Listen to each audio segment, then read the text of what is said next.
Hello everyone, 'tis I, Jungle Josh, and today I'm bringing you my top 3 Souls-like games that you should play before Dark Souls 3 comes out. Now, if you didn't know, Dark Souls 3 is just around the corner, April 12th for the rest of the world, and March 24th if you're in Japan, you lucky people. So if you want to get a taste of Dark Souls without actually having to play Dark Souls, here's my top 3 picks to satisfy your hunger. First up is Bloodborne. I know, some of you are thinking, but wait a minute, Jungle Josh, isn't Bloodborne created by the same people? Why, yes, little Timmy, it sure is. But Bloodborne has no connection to the Dark Souls series. Sure, there might be a few Easter eggs that make you, if you're a Souls fan, be, oh hey, that's kind of cool. But the storyline doesn't match up with the Dark Souls series. Now in Bloodborne, you play as a hunter whose sole duty is to, well, hunt. You go around killing people that have turned into beasts and collect their blood.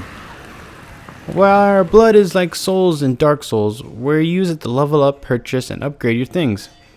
In Bloodborne, you have a ranged weapon and a melee weapon, and that generally has 2 forms. For instance, you'll pick up a sword that turns into a hammer, so you can go from fast attacks to a strong, slow attacks. You can combo them as well to pull off some amazing damage. Not to mention, Bloodborne has this great dungeon system that lets you, let's say you're tired of playing the story, or you're not strong enough to progress. So you can go ahead and dive into these dungeons that have a set of difficulties, different monsters, bosses, and great items you can pick up, not to mention all the souls. And you can randomly generate different dungeons, so you can literally just continue playing, but the farther down you go in these dungeons, the greater items and the harder the bosses are. So it can be worth your time if, let's say, you're stuck. So it'd be worth it to collect those items and get stronger. And I think this was a great addition to the game. It provided another element of gameplay, which I hope they do for Dark Souls 3. Next up is Lords of the Fallen. Now there are some games you play that you think, man, this feels like a Dark Souls game. Well, this game is one such game. As well, as far as gameplay and fighting goes, you don't get the same feeling from the story. But you gain experience instead of souls, but use it as the same style, as in you use it to upgrade, purchase, all that good stuff. And when you die, your experience stays on the ground until you pick it up, or until you die again and you lose it all, which is very, very frustrating. Now, when you start playing Lords of the Fallen, you will feel like you're playing a Souls game. The fighting styles is very the same, but the big difference here is the story. In Lords of the Fallen, the storyline is quite directed, like given to you right then and there. Unlike Dark Souls, where you have to dive into items and character descriptions in order for you to really understand what the story is. Now, the combat is more realistic as far as swinging your weapon and having to time everything perfectly. Of course, timing is a big thing in Dark Souls, but when you're playing Lords of the Fallen, it feels like you're swinging a huge sword, which most of the time you are. You actually kind of feel the weight as your character takes his time to really hit it. But when you do connect, though, it really shows, and you really feel that your enemy took the force of that weapon, instead of just kind of like your typical flinch. Of course, there are smaller weapons, and your character will attack faster, but it feels more realistic in how a normal person would use these weapons. Now, in Dark Souls game, everyone loves the roll. Like, rolling is a big part of it. And who doesn't? Because you use it to dodge. And everyone hates it when you put on a nice armor, but it takes away your weight. And you do some weird, like, you roll on your back, but then, like, you kind of slowly get up. Well, as far as Lords of the Fallen goes, your armor plays a huge role. Let's say you have a heavier set of armor, your character won't flinch a lot of the times. And it takes off about 50% of the damage, give or take. Depends on what kind of armor you're wearing. So it is definitely beneficial to be wearing armor. As far as Dark Souls, a lot of people like to wear the lighter armor just so they can have more stamina and they can roll out of the way. So sometimes you gotta sacrifice if you want to have the better gear. So this is definitely a game that's worth picking up. And not to mention, on all you Xbox players, it is currently free for the next 15 days, or until April 1st.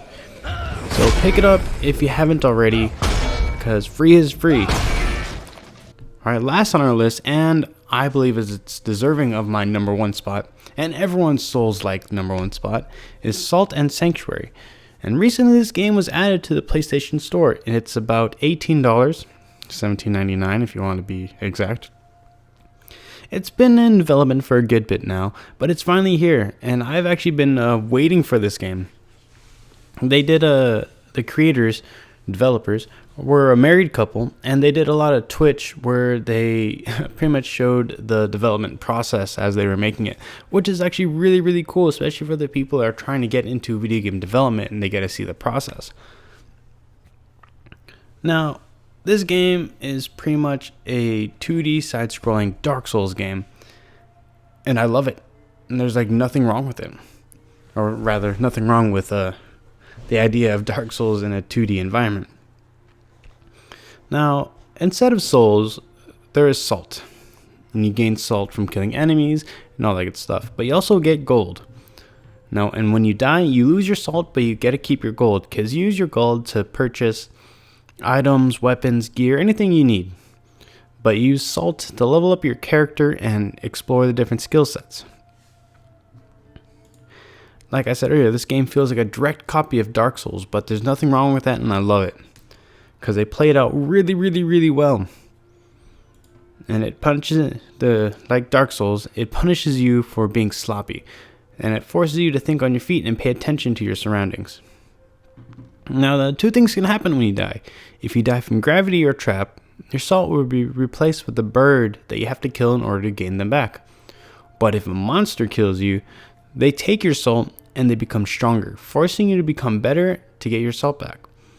Now, most boss battles require you to think instead of just running and slashing and casting spells and whatnot. Now, this being a 2D side-scroller, you'd think you'd be able to kind of like walk past the boss. But you can't. You can't walk through a boss. So if you get backed into a corner, you have to find an opening in their attacks. Some bosses will jump, some bosses will fly across the screen.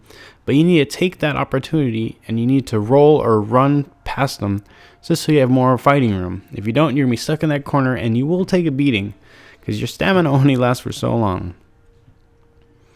Alright, like a Souls game, finding a sanctuary refills your health and is a place to upgrade your character. But it also resets the levels with monsters. So let's say you make it to the boss area, but you're out of health potions. Well, you better run back to refill. But don't forget, the path becomes filled with monsters once you do. That is it for this list of top 3 Souls games you must play before Dark Souls 3 comes out. If you agree with this list, give it a like. If not, tell me in the comments below what games you feel like that should be played before Dark Souls 3 comes out. Until next time, be careful out there, you crazy jungle animals.